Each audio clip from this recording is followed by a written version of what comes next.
दोस्तों, राहुल गांधी जब से अमेरिका के अपने 3 दिन के दौरे पर गए तब से उनके किसी न किसी बयान पर लगातार मीडिया में भी चर्चा है और बीजेपी भी इसको लेकर काफ़ी नाराज़ है। लेकिन इससे इतर आज की वीडियो कुछ अलग कहानी बयां करती है, राहुल गांधी की हाजिर जवाबी की कहानी। दोस्तों, राहुल गांधी इससे पहले भी विदेश जा चुके हैं, वहाँ पर वो इंडियन डायस्पोरा से मुलाकात कर चुके हैं, मीडिया से इंटरेक्शन कर चुके हैं। मीडिया से तो राहुल गांधी यहाँ भी बात करते रहते हैं, लेकिन राहुल गांधी का ये जो अमेरिका दौरा था कई मायने में अलग था। मुझे ऐसा लगता है कि राहुल गांधी इतने कॉन्फिडेंट पहले कभी नहीं दिखे जब भी वो विदेश दौरों में थे, और वो कॉन्फिडेंस उनको जनता से मिला है। नेता को जब जनता पसंद करने लगती है, जनता उनके पीछे खड़ी हो जाती है, तो नेता अपने आप वो कॉन्फिडेंस उसकी पर्सनालिटी पर झलकने लगता है। जब वॉशिंगटन डीसी में राहुल गांधी से एंकर ने कुछ सवाल पूछे, और कुछ ऐसे सवाल पूछे जिसमें हो सकता है कि राहुल गांधी कुछ ऐसा बोल देते जिसके बाद विवाद खड़ा हो गया, ऐसा कुछ राहुल गांधी ने होने नहीं दिया। ये बताता है कि राहुल गांधी आड़े टेढ़े उलझे हुए सवालों के लिए भी तैयार है। दोस्तों, वॉशिंगटन डीसी में जो प्रेस के बीच उन्होंने बातचीत की, मीडिया के लोगों के बीच बातचीत की, उसमें 3 वाक्य ऐसे आए जिसमें एंकर ने राहुल गांधी से तपाक से कुछ पूछा, जिसके बाद राहुल गांधी का जवाब सुनने लायक था। सबसे पहला हिस्सा तब था जब एंकर ने राहुल गांधी से कहा कि क्या अमेरिका को भारत सरकार पर दबाव बनाना चाहिए। बस इतना बोल के एंकर चुप हो गई। इसके बाद राहुल गांधी जवाब देते उससे पहले राहुल गांधी ने सवाल पूछ लिया, किस तरह का दबाव। इसके बाद एंकर भी 1 मिनट के लिए शांत हो गए। उसने कहा जिस तरह की बातें हो रही हैं, तो राहुल गांधी ने कहा किस तरह की बातें हो रही हैं। Some observers say the US should exert more pressure on Prime Minister Modi, but others say external pressure makes little difference. What is your view, and what do you think the US posture should be toward India today? Pressure on what? On Mr. Modi? About what? About whatever the criticisms are against Mr. What are they? You know better. No, I'm asking. I don't. What are the criticisms?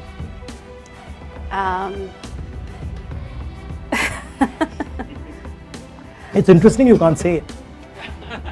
I don't want to say it. Yeah, it's interesting you don't want to say it.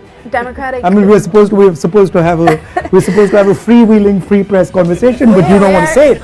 That's interesting to me. Democratic backsliding, persecution of minorities. Yeah. Look. Freedom of press. The fight for democracy in India is an Indian fight.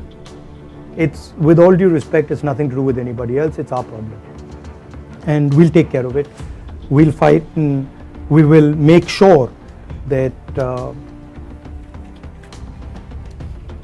the democracy is secure. However, it's important to understand that Indian democracy is more than just any normal democracy because of its size.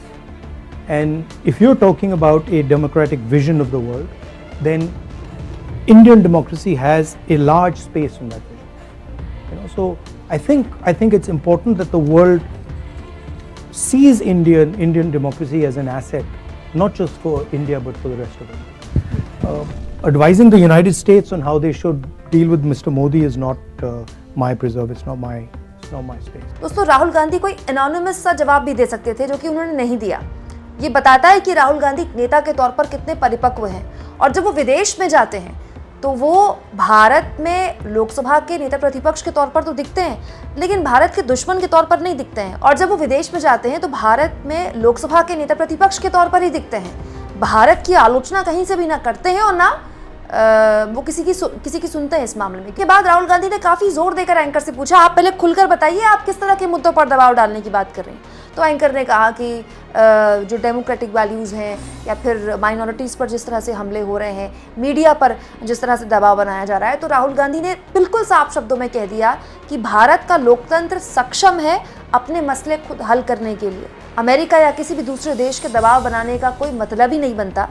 एक कदम आगे बढ़ के राहुल गांधी ने ये तक कह दिया कि जो भारत का लोकतंत्र है वो न केवल भारत के लिए बल्कि दुनिया के लिए एक एसेट है, दुनिया के लिए एक संपत्ति है, और दुनिया को भारत के लोकतंत्र को इस संपत्ति के तौर पर देखना चाहिए। इसके बाद दोस्तों एक और सवाल आया जिसमें एंकर ने बांग्लादेश के मुद्दे पर सवाल पूछा राहुल गांधी से। बांग्लादेश में जो कुछ भी हुआ, शेख हसीना को जिस तरह से करीब 45 मिनट के अंदर भागना पड़ा, उसके बाद वो भारत आई, अब भी वो भारत में है, और बांग्लादेश के साथ भारत लगातार बातचीत कर रहा है। बांग्लादेश में आने वाली सरकार किस तरह की होगी, इस पर दुनिया भर की निगाहें हैं, अमेरिका की तो निगाहें हैं ही। इस बीच राहुल गांधी से एंकर ने बांग्लादेश के मुद्दे पर सवाल पूछ लिया, जिसमें बिना सरकार की आलोचना करे, बिना लाग लपेट राहुल गांधी ने बहुत ही सधा हुआ जवाब दिया कि बांग्लादेश में जो अल्पसंख्यकों पर हमले हो रहे हैं उसको हैंडल करना और उसे दुरुस्त करना बांग्लादेश की सरकार का काम है। हमारा काम है कि हम सरकार पर इस मसले को लेकर दबाव बनाएं, जो कि हम कर रहे हैं। I mean, we have a old relationship with the people of Bangladesh, and you're right. My grandmother was deeply involved with the creation of Bangladesh. I think there are concerns in India about extremist elements in Bangladesh, and we share some of those concerns. However,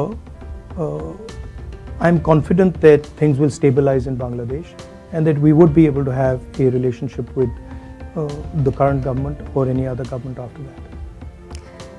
So, in your meetings on Capitol Hill with lawmakers, was Bangladesh a focus of your discussions, particularly the attacks on minorities? We raised it, and they also spoke to us. Look, we are against any type of violence, and we want it to stop. And it's the responsibility, frankly, of the Bangladeshi government to stop it as soon as possible. And from our side, it's the responsibility of our government to put pressure so that violence stops.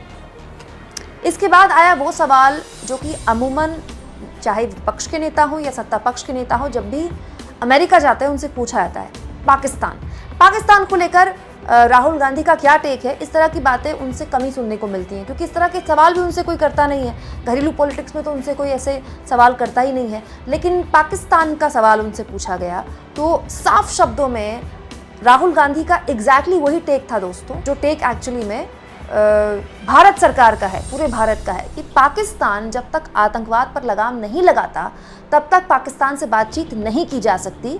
आतंकवाद पाकिस्तान भारत में फैला रहा है और अगर वो ये सोच रहा है कि उससे बातचीत की जाएगी तो वो हरगिज मुमकिन नहीं है। और राहुल गांधी ने भी एग्जैक्टली यही बात बोली। Pakistan's instigation of terrorism in our country is holding the two countries back. We are not going to accept Pakistan carrying out terror acts in our country. We're just not going to accept it. And until they keep doing that, there's going to be problems between us. दोस्तों, ये तीनों वाक्य बताते हैं एक ही press conference के कि तीन अलग अलग मामलों में विदेश नीति को लेकर राहुल गांधी का जो प्रोस्पेक्टिव है वो कितना ब्रॉडर है। और कोई भी बाउंसर अगर सवाल के रूप में उनके सामने आता है तो वो उसको फेस करते हैं, बचने की कोशिश नहीं करते हैं। अमेरिका भारत पर दबाव क्यों बनाएगा?